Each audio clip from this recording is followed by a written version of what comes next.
નમસ્કાર વિદ્યાર્થી મિત્રો, હું શ્રીમાળી તૃપ્તિ ફરી એકવાર તમારું સ્વાગત કરું છું આજના તદ્દન નવા વિડીયોમાં. તો આજના આ વિડીયોમાં આપણે જોવાના છીએ એનસીઆરટી મુજબના પ્રકરણ 11ના MCQs.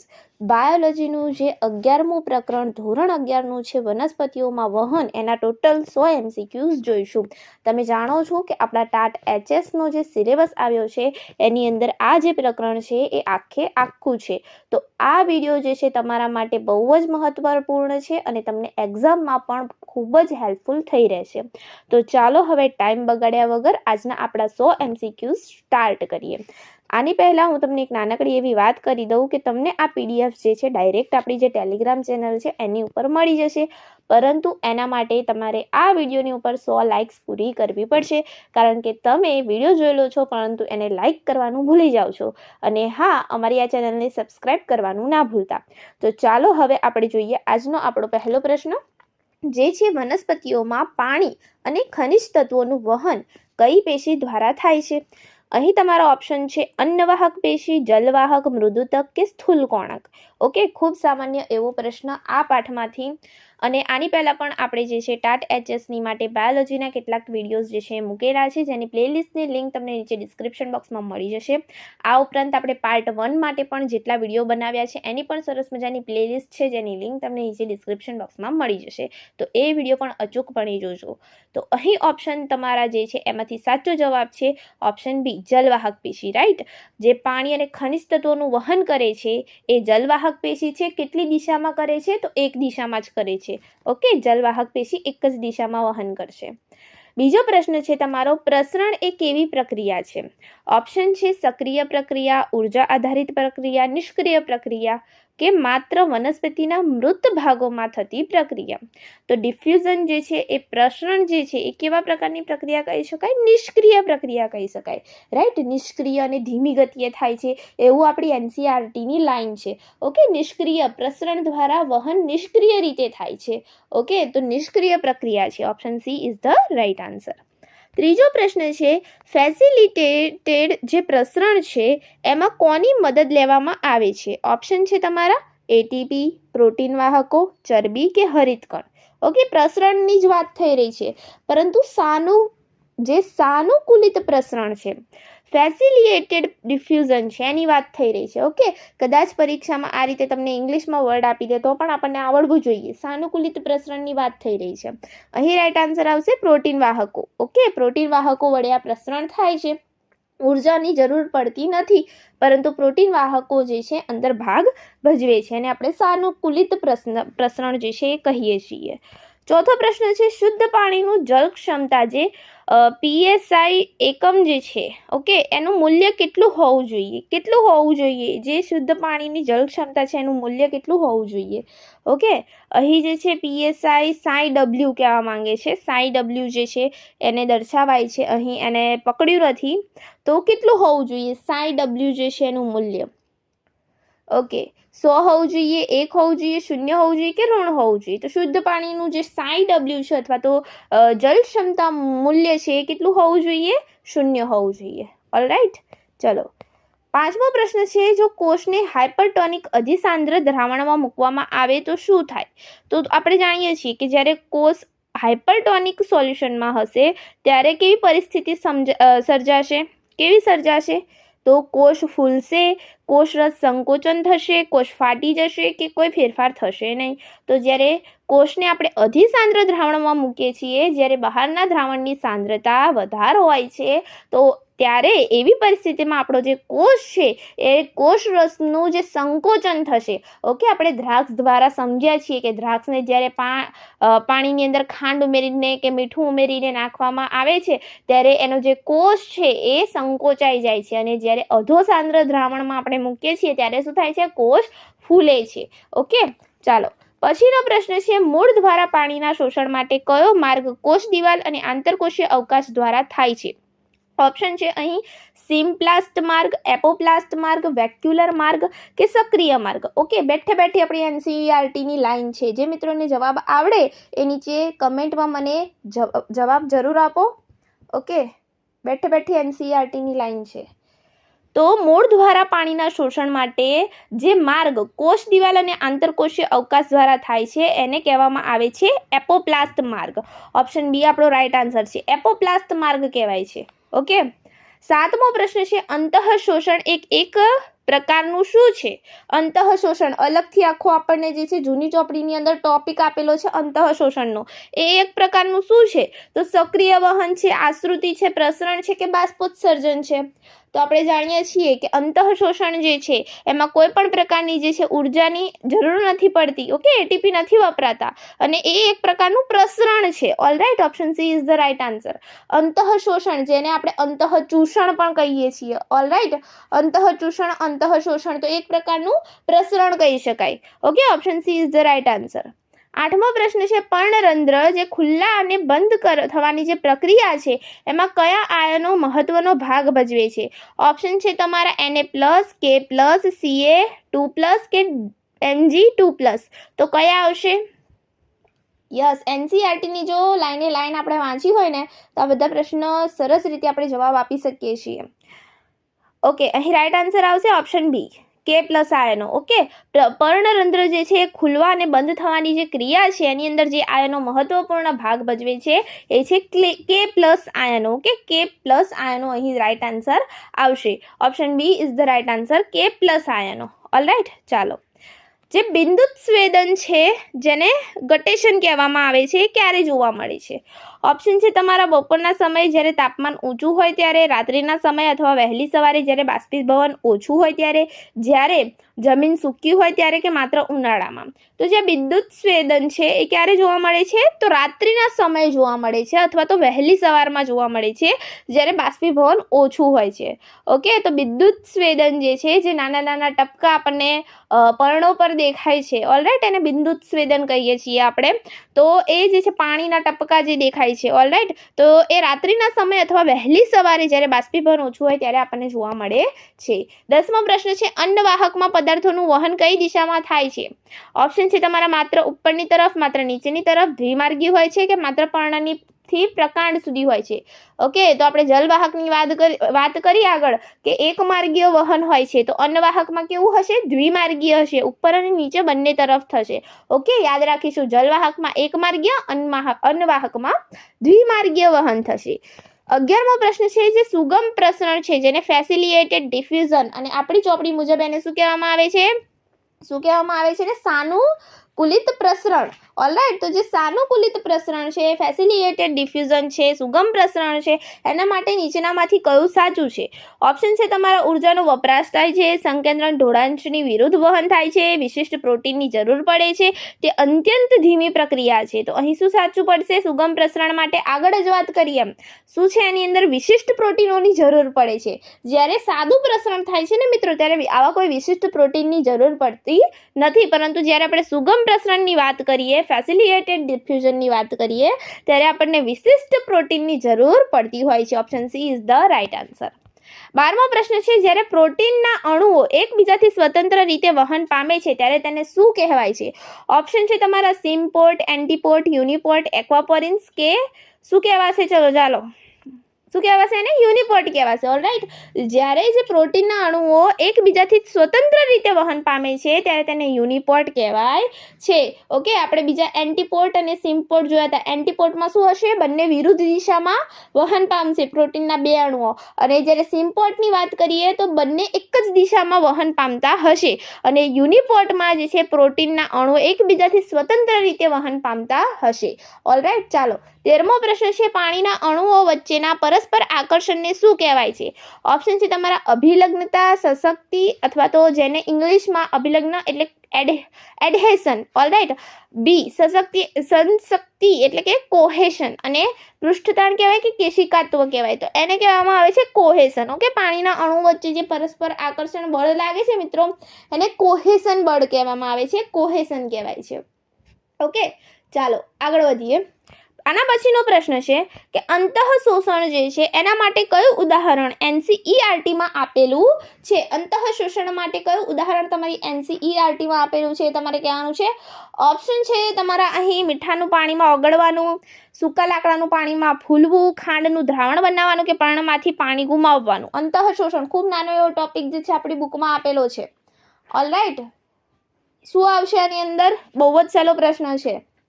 શું આવે? યસ. શું આવશે? સૂકા લાકડાનું પાણીમાં ફૂલાવું. સૂકા લાકડાનું જે છે પાણીમાં ફૂલાવું એનું ઉદાહરણ આપણને અંતઃશોષણ માટે આપેલું છે આપણી બુકની અંદર. તો option B is the right answer.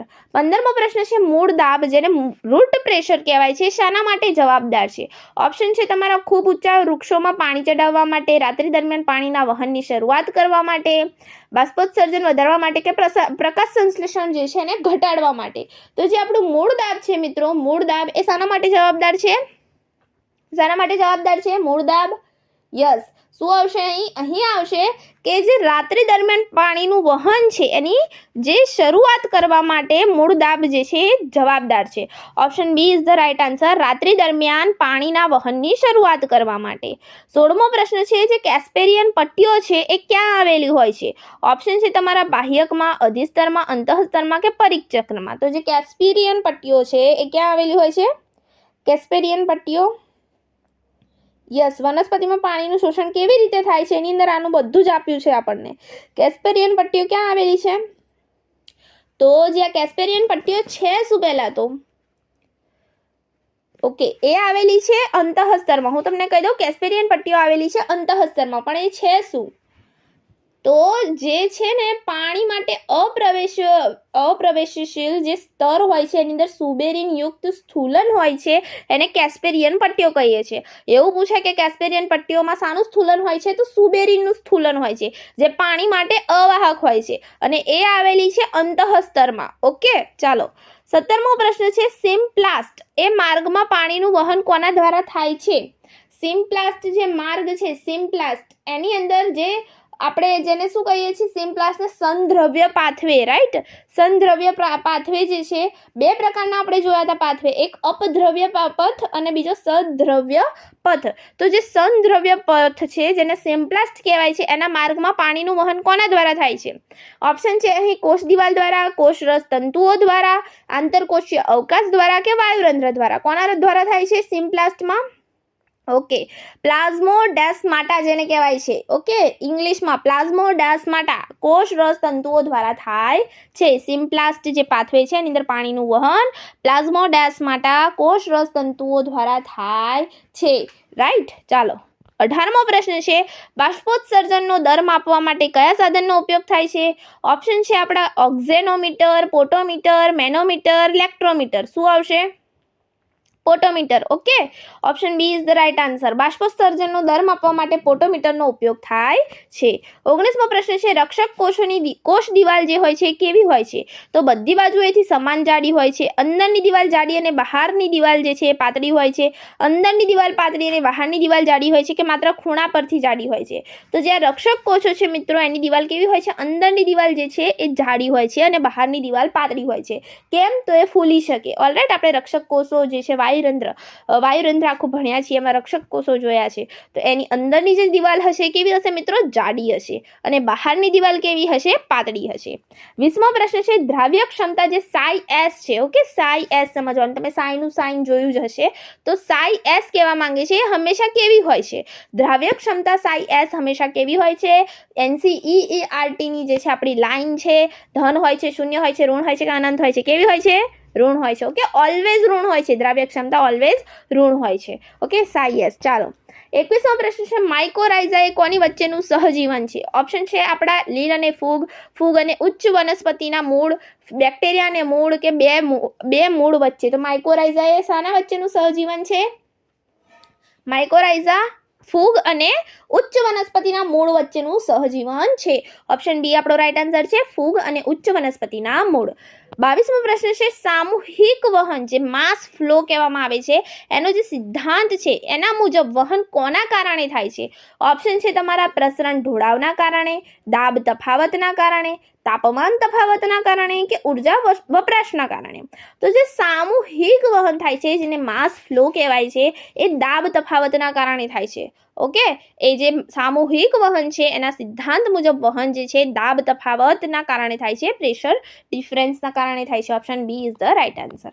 23મો પ્રશ્ન છે રક્ષક કોષોમાં કયા બંધારણને કારણે પર્ણરંધ્ર જે છે ખુલે છે? ઓપ્શન છે તમારા પ્રોટીન તંતુઓના કારણે, સેલ્યુલોઝના સૂક્ષ્મ તંતુઓ જે ફિબ્રિલ્સ છે એની ત્રિજ્યાવર્તી ગોઠવણીના કારણે, સ્ટાર્ચના કણોના કારણે કે લિપિડના સ્તરોના કારણે. તો આવડતો જ હશે જવાબ. Option B is the right answer. સેલ્યુલોઝના જે સૂક્ષ્મ તંતુઓ હોય છે, માઇક્રોફિબ્રિલ્સ હોય છે, એની ત્રિજ્યાવર્તી ગોઠવણીના કારણે જે છે રક્ષક કોષો જે છે એમાં પર્ણરંધ્ર ખુલે છે અને બંધાય છે. ચાલો, નીચેનામાંથી કયો ઘટક બાષ્પોત્સર્જનને અસર કરતો બાહ્ય પરિબળ નથી? ઓપ્શન છે પ્રકાશ, તાપમાન, ભેજ, પર્ણરંધ્રની સંખ્યા. તો આ પણ આપણે જાણીએ છીએ બધા જે છે એમાંથી કયો જે છે અસર કરતો બાહ્ય પરિબળ નથી એવું પૂછ્યું છે. ઓકે, પ્રકાશ આવશે, તાપમાન આવશે, ભેજ આવશે કે પર્ણરંધ્રની સંખ્યા? તો પર્ણરંધ્રની સંખ્યા જે છે એ એને કંઈ પણ અસર કરે નહીં આપણી એનસીઈઆરટી મુજબ. ઓકે, તો ઓપ્શન ડી અહીં જે છે રાઈટ આવશે. બાકી પ્રકાશ પણ આવે, તાપમાન પણ આવે અને ભેજ પણ આવે. બાહ્ય પરિબળ નથી. પર્ણરંધ્રની સંખ્યા જે છે કેવું પરિબળ થઈ જાય જોવા જઈએ તો આંતરિક થઈ જાય, રાઈટ? તો અહીં આવશે ઓપ્શન ડી. 25મો પ્રશ્ન છે શર્કરાનું સ્થળાંતરણ જે અન્નવાહકમાં કયા સ્વરૂપે થાય છે? ઓપ્શન છે તમારા ગ્લુકોઝના, ફ્રુક્ટોઝના, સુક્રોઝના કે સેલ્યુલોઝના સ્વરૂપે. તો આપણે જાણીએ છીએ સુક્રોઝના સ્વરૂપે જે છે શર્કરાનું સ્થળાંતરણ અન્નવાહકમાં થાય છે. Option C is the right answer. 26મો પ્રશ્ન વનસ્પતિમાં કયો ઘટક અમોબાઇલ અથવા અગતિશીલ છે? અમોબાઇલ અથવા અગતિશીલ છે. જ્યારે ગતિ કરતો હોય એને મોબાઇલ ઘટક કહેવાય અને ના કરતો હોય તો અમોબાઇલ કહી શકીએ, તો અગતિશીલ છે. ઓપ્શન છે તમારા નાઇટ્રોજન, ફોસ્ફરસ, કેલ્શિયમ કે પોટેશિયમ. શું આવશે અહીં રાઈટ આન્સર?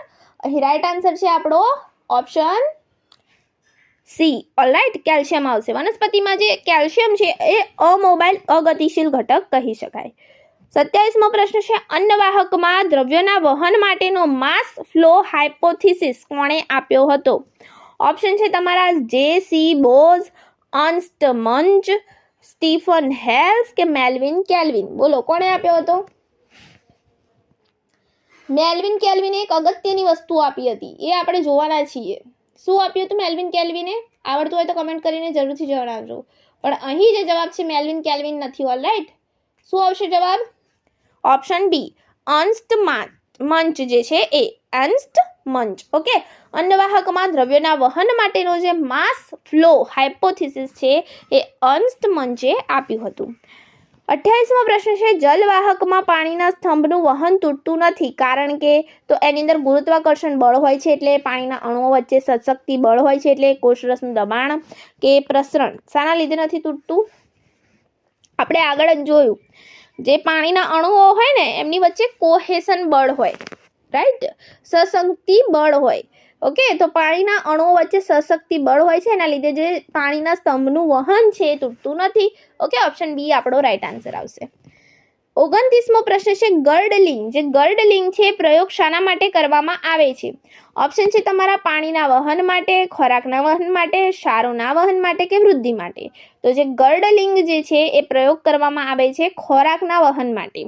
ઓપ્શન બી આપણો રાઈટ આન્સર છે. યાદ રાખીશું, ગર્ડલિંગ પ્રયોગ ખોરાકના વહન માટે કરવામાં આવે છે. 30મો પ્રશ્ન છે જો દ્રાવણમાં દ્રાવ્ય ઉમેરવામાં આવે તો તેની જલ ક્ષમતા શું થશે? ઓકે, જે સાઈ ડબલ્યુ છે એનું શું થશે? ઓપ્શન છે તમારા વધશે, ઘટશે, સમાન રહેશે કે શૂન્ય થશે. પણ જો તમે દ્રાવણમાં દ્રાવ્ય ઉમેરો ને, આપણે આગળ જોઈ ગયા કે દ્રાવ્ય જે છે દ્રાવ્ય ઉમેરીએ ને તો શું થાય? જે જલ ક્ષમતા ઋણ હોય એની હંમેશા, તો શું થશે? ઘટશે. ઓબ્વિયસ, એની જલ ક્ષમતા જે છે એ ઘટશે. તો અહીંયા આવશે ઓપ્શન બી રાઈટ આન્સર. જો દ્રાવણમાં દ્રાવ્ય ઉમેરવામાં આવે તો તેની જલ ક્ષમતા સાઈ એસ જે છે, સાઈ એસ ઉમેરીએ તો જલ ક્ષમતા શું થશે? ઘટશે. ઓકે, ચાલો 31મો પ્રશ્ન છે, મૂળ રોમ દ્વારા પાણીનું શોષણ કઈ પ્રક્રિયા દ્વારા થાય છે? ઓપ્શન છે તમારા સક્રિય વહન દ્વારા, આશ્રુતિ દ્વારા, અંતઃશોષણ દ્વારા કે બિંદુત સ્વેદન દ્વારા. તો મૂળ રોમ જે છે એના દ્વારા જે પાણીનું શોષણ છે એ આશ્રુતિ દ્વારા થાય છે. ઓકે, પસંદગીમાન પ્રવેશશીલ પટલનો ફાળો હોય છે એટલે આશ્રુતિ દ્વારા થાય છે. પછીનો આપણે 32મો પ્રશ્ન જોઈએ, કયા આયનોની ગતિશીલતા વનસ્પતિમાં સૌથી ઓછી હોય છે? ઓપ્શન છે તમારા સલ્ફરની, ફોસ્ફરસની, કેલ્શિયમની, નાઇટ્રોજનની. તો કયા આયનની સૌથી ઓછી હોય છે? આગળ જ જોઈ ગયા, કેલ્શિયમની. ઓકે, કેલ્શિયમની સૌથી ઓછી હોય છે. 33મો પ્રશ્ન, બાષ્પોત્સર્જન ખેંચાણ જે છે એના સિદ્ધાંત જે છે કોણે આપ્યો હતો? બાષ્પોત્સર્જન ખેંચાણનો સિદ્ધાંત. ઓપ્શન છે તમારા કેલ્વિન, ડિક્સન અને જોલી, બ્લેકમેન કે પ્રિસ્ટલી. કોણે આપ્યો હતો બાષ્પોત્સર્જન ખેંચાણનો સિદ્ધાંત? શું આવશે right answer? Option B, Dixon અને જોલીએ આપ્યો હતો. ઓકે, તો ડિક્સન અને જોલીએ બાષ્પોત્સર્જન ખેંચાણનો સિદ્ધાંત આપ્યો હતો. 34મો પ્રશ્ન છે, શર્કરાનું અન્નવાહકમાં વહન કયા સ્વરૂપે થાય છે? આગળ જ જોઈ ગયા, કયા સ્વરૂપે થાય છે વનસ્પતિમાં? તો સુક્રોઝના સ્વરૂપે થાય છે. ઓલરાઈટ, સ્ટાર્ચ, ગ્લુકોઝ કે ગ્લાયકોઝન નહીં આવે. શું આવશે અહીં? સુક્રોઝના સ્વરૂપે. વહનની વાત કરી છે. ઓકે, સંગ્રહની વાત નથી કરી તમને કે કયા સ્વરૂપે સંગ્રહ થાય છે, એ વાત કરી છે વહન કયા સ્વરૂપે થાય છે, તો આવશે sucrose. Okay, option A is the right answer. 35મો પ્રશ્ન, પાણીના અણુઓનું જલવાહકની સપાટી પ્રત્યેનું આકર્ષણ શું કહેવાય? તો સશક્તિ કહેવાય, સશક્તિ જે આગળ કોહેશન જોઈએ, પૃષ્ઠતાણ કહેવાય, અભિલગ્ન કહેવાય કે કેશિકા તત્વ કહેવાય. અહીં ધ્યાનથી પ્રશ્ન વાંચો. પાણીના અણુઓનું જલવાહકની જે સપાટી છે એના પ્રત્યેના આકર્ષણની વાત કરી છે. ઓકે, એકબીજા પાણીના અણુની વાત કરી હોય તો સશક્તિ એટલે કે કોહેશન આવે, પણ જ્યારે જલવાહકની સપાટીના પ્રત્યેના આકર્ષણની વાત કરી હોય ત્યારે આપણે એડહેશન લખીશું. ઓકે, અભિલગ્નતા કહેવાય. Okay, option C is the right answer. પછીનો 36મો પ્રશ્ન છે, જે એપોપ્લાસ્ટ માર્ગ છે એમાં પાણીનું વહન કોના દ્વારા અવરોધાય છે? ઓપ્શન છે કોષરસ તંતુ, કાસ્પેરિયન પટ્ટી, મૃદુતક કે જલવાહિની. ઓકે, આગળ વાત કરીએ એમ કે જે કાસ્પેરિયન પટ્ટી છે એની અંદર સ્થૂલન હોય છે. શાનું હોય છે? સુબેરિનનું સ્થૂલન હોય છે, જેના લીધે જે છે પ્રાણી પ્રત્યે કેવી છે? અવાહક છે. અવાહક છે એટલા માટે પાણીનો માર્ગ જે છે એપોપ્લાસ્ટ માર્ગ છે એની અંદર પાણીનું વહન અવરોધાશે કાસ્પેરિયન પટ્ટી દ્વારા. Option B is the right answer. 37મો પ્રશ્ન, શુદ્ધ પાણીની જલ ક્ષમતા અને આશ્રિત ક્ષમતા કેટલી હશે? ઓપ્શન છે 0 અને 0, 100 અને 0, 0 અને 0 કે 100 અને 100. કેટલી હશે? તો હશે 0 અને 0. એની જલ ક્ષમતા પણ 0 હશે અને આશ્રિત ક્ષમતા પણ કેવી હશે? 0 હશે. તો શુદ્ધ પાણીની જલ ક્ષમતા 0 હશે અને આશ્રિત ક્ષમતા પણ કેવી હશે? 0 હશે. 38મો પ્રશ્ન જોઈએ, નીચેનામાંથી કયું દબાણ કોષની દિવાલ સામે કોષરસ દ્વારા ઉત્પન્ન થાય છે? ઓપ્શન છે તમારા આશ્રુતિ દાબ, પ્રસરણ દાબ, આસુન દાબ કે મૂળ દાબ. ઓકે, શું આવશે જવાબ? કોષની દિવાલ સામે કોષરસ દ્વારા જ ઉત્પન્ન થાય છે. બોલો શું આવે? આસુન દાબ. ઓકે, કહીએ છીએ ને કોષ આસુન બને છે તો આસુન દાબ ઉત્પન્ન થાય છે. Option C is the right answer. ચાલો, 39મો પ્રશ્ન છે, વનસ્પતિઓમાં ખનિજ તત્વોનું શોષણ મુખ્યત્વે કઈ રીતે થાય છે? ઓપ્શન છે તમારા માત્ર નિષ્ક્રિય પ્રસરણથી થશે, માત્ર સક્રિય વહનથી જ થશે કે સક્રિય અને નિષ્ક્રિય બંને રીતે થશે કે અંતઃશોષણ દ્વારા થશે? તો જે ખનિજ તત્વો છે એનું જે શોષણ છે એ નિષ્ક્રિય અને સક્રિય બંને રીતેથી થાય છે. તો ઓપ્શન સી જે છે રાઈટ આન્સર રહેશે, સક્રિય અને નિષ્ક્રિય બંને રીતે થાય છે. 40મો પ્રશ્ન છે, પર્ણરંધ્રની રચનામાં કયો કોષ આવેલો હોય છે? ઓપ્શન છે તમારો પૂરક કોષ, રક્ષક કોષ, સ્થૂલન કોષ, સ્થૂલકોણક કોષ કે વાહક કોષ. કયો આવશે? તો પર્ણરંધ્રની વાત છે, વાયુરંધ્રની વાત છે, એમાં કયો કોષ હોય છે? રક્ષક કોષ હોય છે. Option B is the right answer. રક્ષક કોષ આવેલા હોય છે. 41મો પ્રશ્ન છે, બાષ્પોત્સર્જન દ્વારા વનસ્પતિ પર્ણની સપાટીને કેટલા અંશ સુધી ઠંડી રાખી શકે છે? ઓપ્શન છે તમારા 2 થી 5 ડિગ્રી, 10 થી 15 ડિગ્રી, 20 થી 25 કે 1 ડિગ્રી. તો કેટલા સુધી રાખી શકે છે ઠંડી? આપણે આપણી જે એનસીઆરટી છે ને એના મુજબ જ વાત કરવાની છે, એનાથી બહાર કઈ વાત નથી કરવાની. કયું આવશે? 10 થી 15. ઓકે, લાઈન ટુ લાઈન પર્ણની સપાટીને બાષ્પીભવન દ્વારા 10 થી 15 ડિગ્રી સુધી જે છે ઠંડી રાખી શકે છે. ઓકે, તો 10 થી 15 degree. Option B is the right answer. 42મો પ્રશ્ન છે, અન્નવાહક મૃદુતકમાં સુક્રોઝનું વહન કઈ રીતે થાય છે? ઓપ્શન છે તમારા નિષ્ક્રિય વહન દ્વારા થાય છે, સક્રિય વહન દ્વારા થાય છે, સાદું પ્રસરણ થાય છે કે અંતઃશોષણ થાય છે? શું થાય છે બોલો? અન્નવાહક મૃદુતકમાં સુક્રોઝનું જે વહન થાય છે એ થાય છે સક્રિય વહન દ્વારા. ઓકે, યાદ રાખીશું, સક્રિય વહન દ્વારા થાય છે. ઓપ્શન બી જે છે આપણો રાઈટ આન્સર છે. મૃદુતકની વાત છે, સુક્રોઝનું વહન કઈ રીતે થશે? તો સક્રિય વહન દ્વારા થશે. 43મો પ્રશ્ન, મૂળ દાબનું માપન કરવા માટે કયા સાધનનો ઉપયોગ થાય છે? ઓપ્શન છે તમારો પોટોમીટર, મેનોમીટર, બેરોમીટર કે ઓક્ઝેનોમીટર. શું આવશે? જવાબ શું હશે અહીં? મેનોમીટર. ઓલરાઈટ, ઓપ્શન બી આપણો સાચો જવાબ છે. મૂળ દાબનું જે માપન કરવું હોય તો એના માટે જે સાધનનો ઉપયોગ થાય એને મેનોમીટર કહેવાય. ઓકે, ચાલો. 44મો પ્રશ્ન છે, નીચેનામાંથી કયું એક પાણીનો ભૌતિક ગુણધર્મ નથી જે જલવાહકમાં વહનમાં મદદ કરે છે? ઓપ્શન છે સશક્તિ, અભિલગ્ન, પૃષ્ઠતાણ, પ્રકાશ સંશ્લેષણ. તો શું આવશે? ભૌતિક ગુણધર્મ નથી જે જલવાહકમાં વહનમાં મદદ કરે છે તો એ છે પ્રકાશ સંશ્લેષણ. બીજું બધું કરે છે. ઓકે, ઓપ્શન ડી આવશે. નથી તો પ્રકાશ સંશ્લેષણ. 45મો પ્રશ્ન છે, રક્ષક કોષો જ્યારે પાણી ગુમાવે ત્યારે પર્ણરંધ્ર શું થાય? રક્ષક કોષો પાણી ગુમાવશે તો પર્ણરંધ્ર ખુલશે, બંધ થશે, મોટા થાય કે કોઈ ફેરફાર થતો નથી. તો જ્યારે રક્ષક કોષો પાણી મેળવે છે ત્યારે જે પર્ણરંધ્ર છે એ ખુલે છે અને પાણી ગુમાવે છે તો તે બંધ થાય છે. તો અહીં પાણી ગુમાવ્યું તો શું થઈ જશે? બંધ થઈ જશે. Option B is the right answer. 46મો પ્રશ્ન છે, કોષમાં પાણી પ્રવેશતા ઉદ્ભવતા દબાણને શું કહે છે? ઓપ્શન છે તમારા પ્રસરણ દાબ, આશ્રુતિ દાબ, આસુન દાબ કે જલ ક્ષમતા. તો શું કહેવાય એને? આસુન દાબ. રાઈટ, પાણી પ્રવેશ્યું કોષમાં અને જે ઉદ્ભવતું દબાણ છે એને આસુન દાબ કહેવાય. આગળ જ વાત કરી. ઓપ્શન સી આપણો રાઈટ આન્સર રહેશે.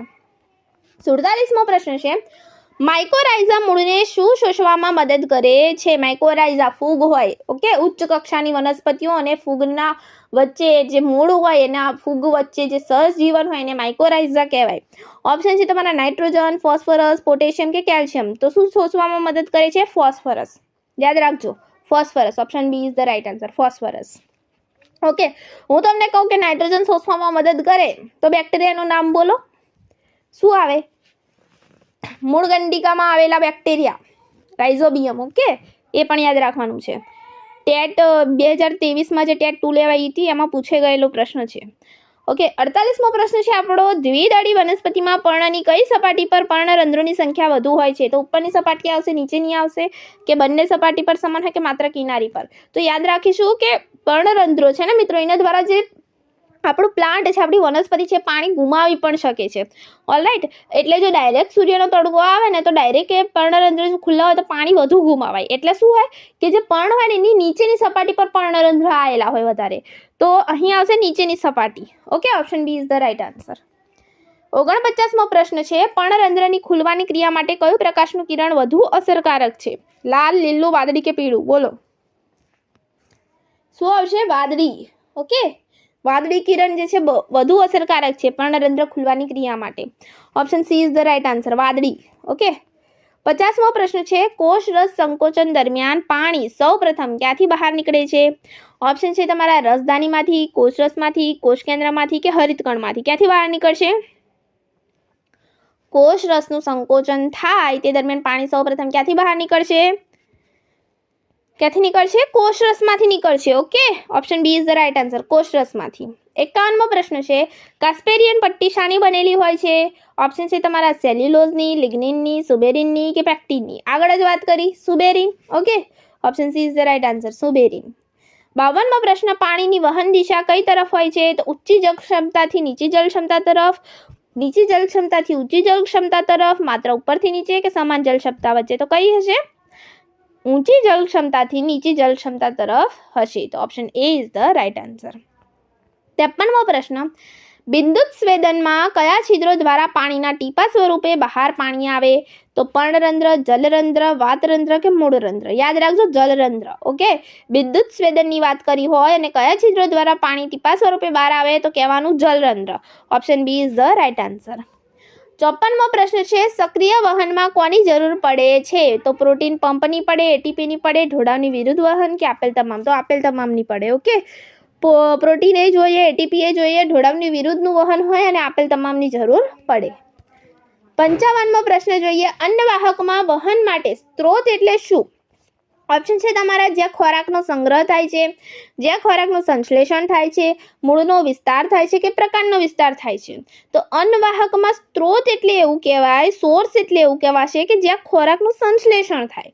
ઓકે, તો અહીં આવશે ઓપ્શન બી રાઈટ આન્સર આવશે, જ્યાં ખોરાકનું સંશ્લેષણ થાય.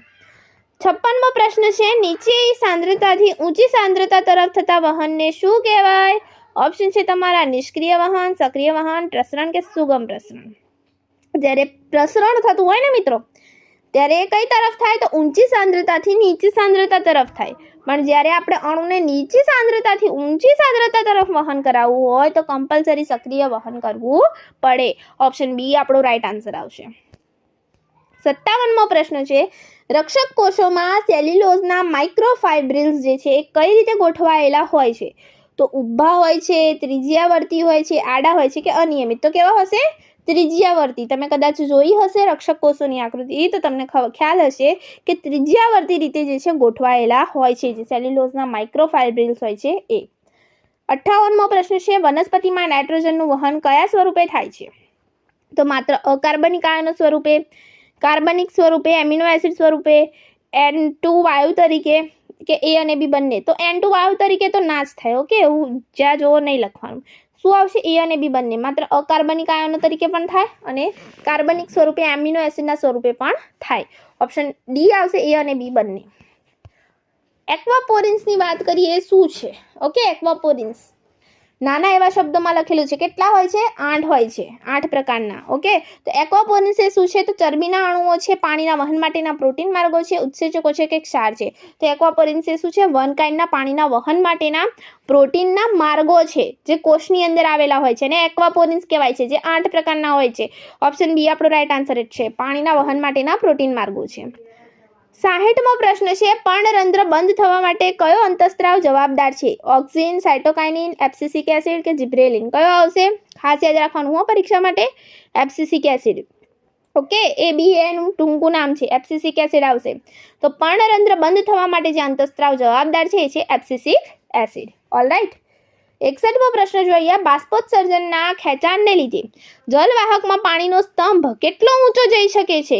10 મીટર, 50 મીટર, 130 મીટર કે 500 મીટર? બોલો, જવાબ આપો. કેટલો ઊંચો જઈ શકે છે? 130 metre. Okay, option C is the right answer. બાષ્પોત્સર્જનમાં ખેંચાણને લીધે જલવાહકમાં પાણીના સ્તંભ જે છે એ કેટલો ઊંચો જઈ શકે છે? તો 130 મીટર સુધી ઊંચો જઈ શકે છે. 62મો પ્રશ્ન છે, સશક્તિ તણાવ બાષ્પોત્સર્જન ખેંચાણ મોડેલ મુજબ પાણીનું વહન કયા પ્રકારનું છે? તો ઓપ્શન છે ઘન દાબ, ઋણ દાબ, શૂન્ય દાબ કે આશૂન્ય દાબ? કયા પ્રકારનું આવશે અહીં? જે સનશક્તિ તણાવ બાષ્પોત્સર્જન ખેંચાણ મોડેલ છે એના મુજબ જે પાણીનું વહન છે એ ઋણ દાબ પ્રકારનો છે. ઓપ્શન બી આપણો રાઈટ આન્સર આવશે, ઋણ દાબ પ્રકારનું. ઓકે, સનશક્તિ તણાવ બાષ્પોત્સર્જન ખેંચાણ મોડેલ મુજબ પાણીનું વહન એ જે છે ઋણ દાબ પ્રકારનું છે. 63મો પ્રશ્ન, મૂળ રોમ જે છે રૂટ હેડ્સ કહેવાય, એ કોનો વિસ્તાર છે? તો બાહ્યકનો છે, અંતઃસ્તરનો છે, અધિસ્તરનો છે કે પરિચક્રનો છે? આવડવું જોઈએ. ક્યાંનો છે? અધિસ્તરનો છે. રાઈટ, એપિડર્મિસ, અધિસ્તર. તો મૂળ રોમ જે છે એ અધિસ્તરનો વિસ્તાર છે. 64મો પ્રશ્ન, સુક્રોઝનું અન્નવાહકમાં વહન કઈ દિશામાં થાય છે? બહુ જ ઈઝી. તો સ્ત્રોતથી સિંક તરફ થશે, સિંકથી સ્ત્રોત તરફ થશે, માત્ર ઉપરની તરફ, માત્ર નીચેની તરફ. તો કઈ તરફ થશે? સ્ત્રોતથી સિંક તરફ થશે. ઓકે, સોર્સથી સિંક તરફ.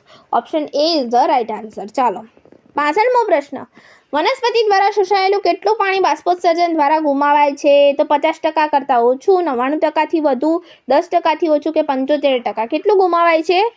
ઓકે, કેટલું ગુમાવાય છે? તો 99%થી પણ વધુ જે છે ગુમાવાય છે. ખાલી 1% આજુબાજુ જે છે વનસ્પતિ ઉપયોગમાં લે છે. તો વનસ્પતિ દ્વારા જે પણ પાણી શોષાયેલું છે એ પાણી બાષ્પોત્સર્જન દ્વારા 99%થી વધુ ગુમાવાય છે. Option B is the right answer. 66મો પ્રશ્ન છે, શર્કરાનું અન્નવાહકમાં વહન કરવા માટે કયા કોષો જવાબદાર છે? ઓપ્શન છે તમારા જલવાહિની કોષો, ચાલની નલિકા અને સાથી કોષો, મૃદુતક અને દ્રઢોતક. કયા જવાબદાર છે? તો ચાલની નલિકા અને સાથી કોષો જવાબદાર છે. તો શર્કરાનું જે અન્નવાહકમાં વહન કરવા માટે કયા કોષો જવાબદાર છે? ચાલની નલિકા અને સાથી કોષો. અને કઈ શર્કરાનું કરશે? તો સુક્રોઝનું કરશે. ઓકે, 67મો પ્રશ્ન છે, અંતઃસ્તરમાં આવેલા કાસ્પેરિયન પટ્ટી કયા પદાર્થ માટે અપ્રવેશશીલ છે? ઘણી બધી વાર જે છે આની વાત થઈ ગઈ. સુબેરીનું સ્થૂલન હોય અને અવાહક છે કોના માટે? હવા માટે, પાણી માટે, કાર્બન ડાયોક્સાઇડ માટે કે ગ્લુકોઝ માટે? તો પાણી માટે. ઓકે, અવાહક છે, પાણી માટે, અપ્રવેશશીલ છે. 68મો પ્રશ્ન છે, નીચેનામાંથી કઈ વનસ્પતિના બીજ માઇકોરાઇઝા વગર અંકુરિત થઈ શકતા નથી? બહુ જ જરૂરી. ઓકે, આપણી એનસીઆરટીમાં લાઈન આપેલી છે અને આવી નાની લાઈન ઉપર જ જે છે આપણા જે એક્ઝામિનર છે એમની નજર રહેતી હોય છે. તો મકાઈ આવશે, પાઇનસ આવશે, ઘઉં આવશે કે વટાણા આવશે? શું આવશે? તો જે બીજ છે વનસ્પતિ જે છે પાઇનસ, એના જે બીજ છે માઇકોરાઇઝા વગર અંકુરિત જ થઈ શકતા નથી. તો આવશે પાઇનસ. યાદ રાખીશું, option B is the right answer. 69મો પ્રશ્ન છે, પ્રસરણનો દર શાના પર આધાર રાખે છે? સંકેન્દ્રણ ઢોળાશ ઉપર આધાર રાખે, તાપમાન અને દબાણ ઉપર, પદાર્થના કદ ઉપર? તો શું આવશે? આપેલ તમામ, બધું આવે. ઓકે, સંકેન્દ્રણ ઢોળાવ ઉપર રાખે, તાપમાન ઉપર રાખે, દબાણ ઉપર રાખે અને પદાર્થના કદ ઉપર પણ આધાર રાખે છે પ્રસરણનો દર. પછીનો પ્રશ્ન છે, જે એપોપ્લાસ્ટ છે એ માર્ગમાં પાણીનું વહન ક્યાંથી થાય છે?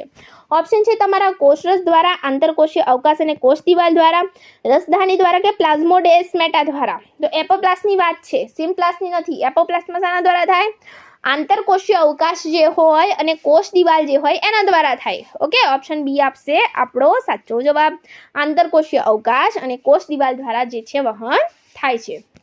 71મો પ્રશ્ન છે, કયા પ્રકારની વનસ્પતિમાં પર્ણરંધ્રો રાત્રે ખુલે છે? બહુ જ જરૂરી. ઓકે, C3 વનસ્પતિ, C4 વનસ્પતિ, કેમ વનસ્પતિ કે જલજ વનસ્પતિ? રાત્રે ખુલે છે પર્ણરંધ્રો. દિવસે ખુલે તો બધું પાણી ઉડી જાય. આપણે વાત કરીએ 99% ઉડી જાય છે. તો એવી કઈ વનસ્પતિ હશે જેને પાણી સાચવીને રાખવું પડતું હશે, જ્યાં પાણી નહીં મળતું હોય ને? કેમ વનસ્પતિઓ. ઓકે, ઉદાહરણ તરીકે કેક્ટસ, રણની વનસ્પતિઓ, CAM વનસ્પતિઓ. યાદ રાખશું. Okay, option C is the right answer. પર્ણરંધ્રો એમાં રાત્રે ખુલે છે. પછીનો આપણો 72મો પ્રશ્ન છે, ટર્ગોર પ્રેશર જે છે એનો મતલબ શું થાય? ઓપ્શન છે તમારા કોષ દિવાલ દ્વારા કોષ રસ જે છે એના પર લાગતું બળ જે છે, કોષ રસ દ્વારા કોષ દિવાલ પર જે લાગતું દબાણ છે, કે પાણીના શોષણ માટેનું દબાણ કે બાષ્પીભવન માટેનું દબાણ? ટર્ગોર પ્રેશર. શું આવશે? કોષ રસ દ્વારા જે કોષ દિવાલ પર જે દબાણ લાગે એને કહેવાય ટર્ગોર પ્રેશર. ઓકે, કોષ રસ દ્વારા કોષ દિવાલ પર લાગતું દબાણ. ઓપ્શન બી આપણો રાઈટ આન્સર છે, ટર્ગોર પ્રેશર. આગળ વાત કરીએ. ઓકે, આની અંદર થોડી પ્રોબ્લેમ થઈ કે છે એવું છે, તમારે સમજી લેવાનું. PSI મતલબ છે સાઈ, આપણું સાઈનું ચિહ્ન છે અને જે P સાઈ W છે એનું સૂત્ર કયું આવે? તો psi W is equal to શું થશે? Psi S plus psi P.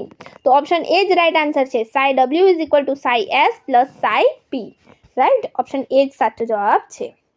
74મો પ્રશ્ન છે, પ્રોટીન પંપ દ્વારા થતા વહનને શું કહેવાય છે? ઓપ્શન છે તમારા સાદું પ્રસરણ કહેવાય, આશ્રુતિ કહેવાય, સક્રિય વહન કહેવાય, સુગમ પ્રસરણ કહેવાય?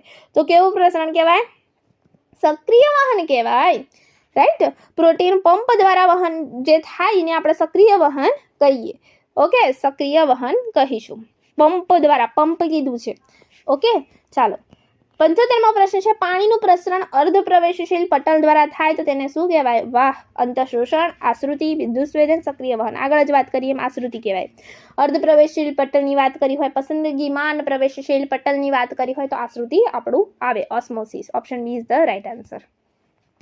જો કોષને આઇસોટોનિક સમસાંદ્ર દ્રાવણમાં મૂકવામાં આવે તો શું થશે? કોષ ફૂલશે, કોષ સંકોચાશે, ચોખ્ખું પાણીનું વહન થતું નથી, કોષ શિથિલ રહે છે, કોષ ફાટી જાય છે. તો સમસાંદ્ર આઇસોટોનિક દ્રાવણ જ એને કહેવાય કે જેની અંદર કોષ જેવો છે એવો ને એવો રહે. તો શું થાય? ચોખ્ખું પાણીનું વહન થતું નથી, કોષ શિથિલ રહે છે. Option C is the right answer. 77મો પ્રશ્ન છે, જ્યારે રક્ષક કોષો આસુન બને છે, ઓકે, ત્યારે પર્ણરંધ્ર શું થાય? આગળ વાત કરીએ. રક્ષક કોષો આસુન બને છે એનો મતલબ શું થાય છે? રક્ષક કોષોની અંદર જે છે કોષ રસ ભરાય છે, ફૂલાય છે.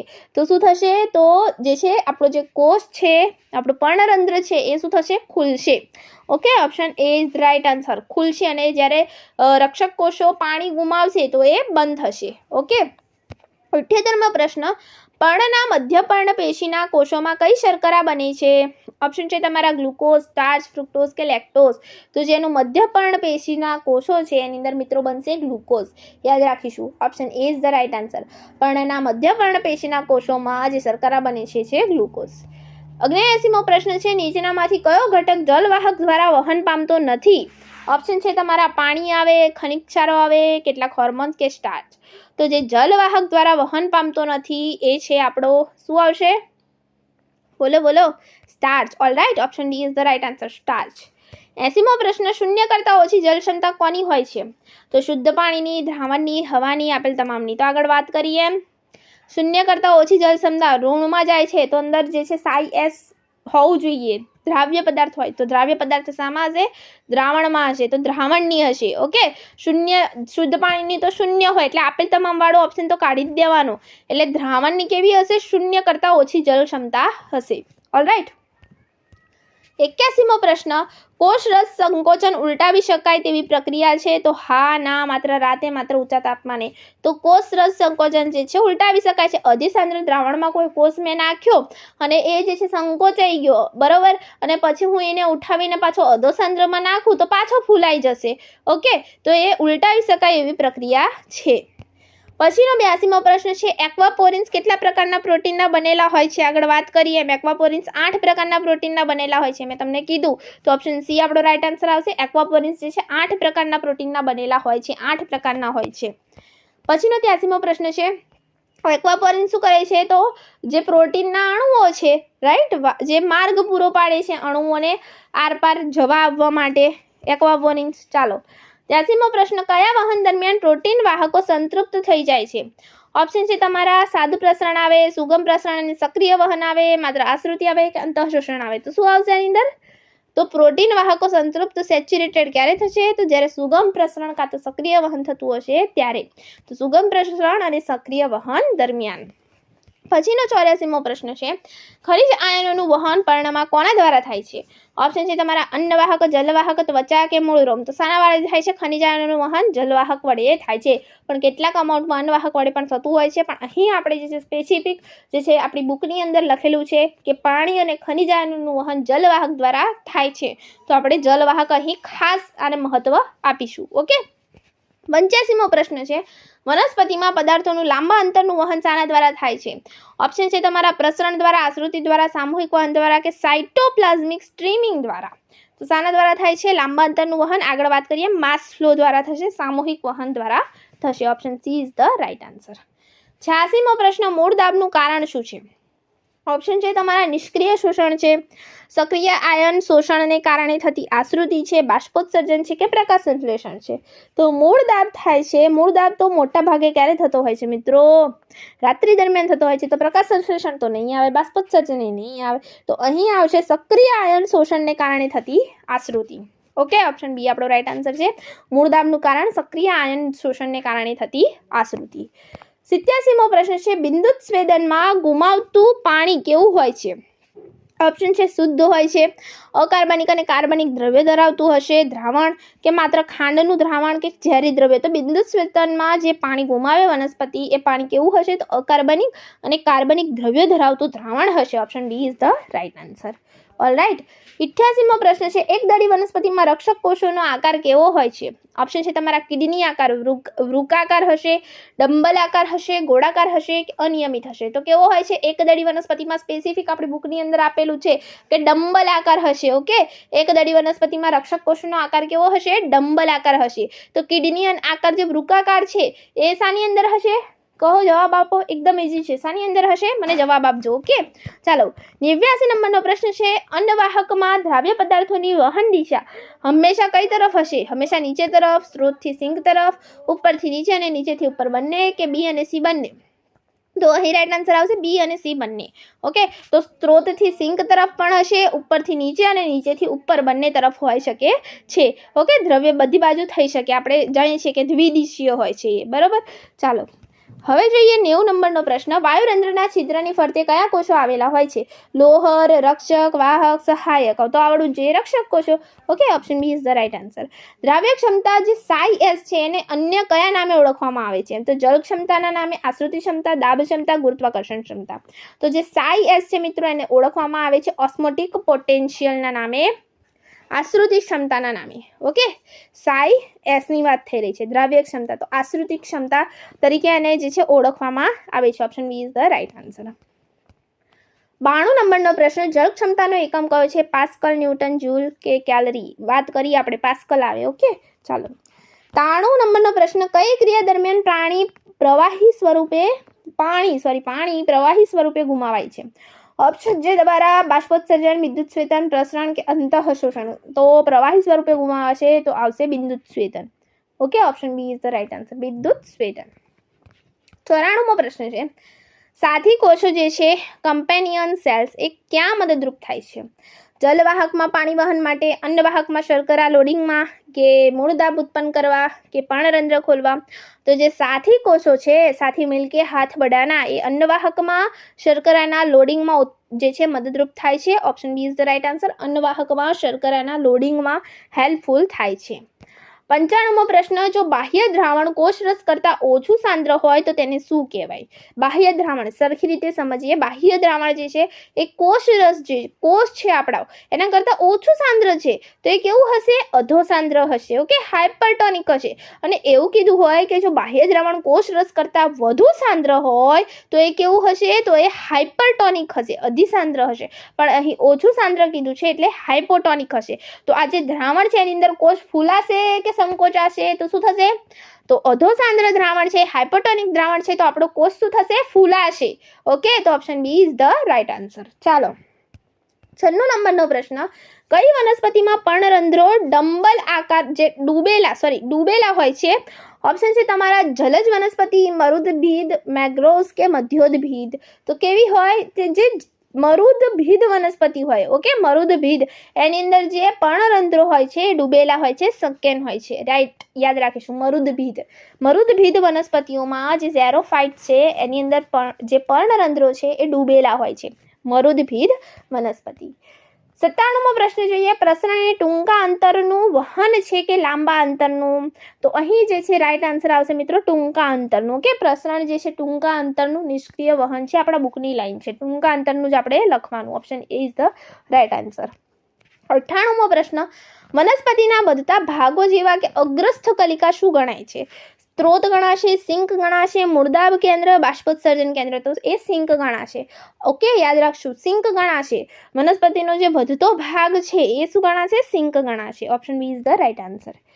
99મો પ્રશ્ન જોઈએ, માસ ફ્લોમાં પદાર્થો કેવી રીતે વહન પામે છે? તો અલગ અલગ ઝડપે પામશે, એક જ ઝડપે પામશે, નદીના પ્રવાહની જેમ, કે માત્ર પ્રસરણ દ્વારા, તો કે માત્ર સક્રિય વહન દ્વારા? તો માસ ફ્લો થાય ને મિત્રો ત્યારે એક જ ઝડપે નદીનો પ્રવાહ જેમ જતો હોય એમ વહન પામશે. તો ઓપ્શન બી રાઈટ આન્સર, એક જ ઝડપે નદીના પ્રવાહની જેમ જે છે વહન પામે છે. અને 100મો અને આજનો આપણો જે છે છેલ્લો પ્રશ્ન, ખોરાકનું વહન અન્નવાહકમાં કઈ દિશામાં થાય છે તે નક્કી કરવા માટે કયો પ્રયોગ પ્રચલિત છે?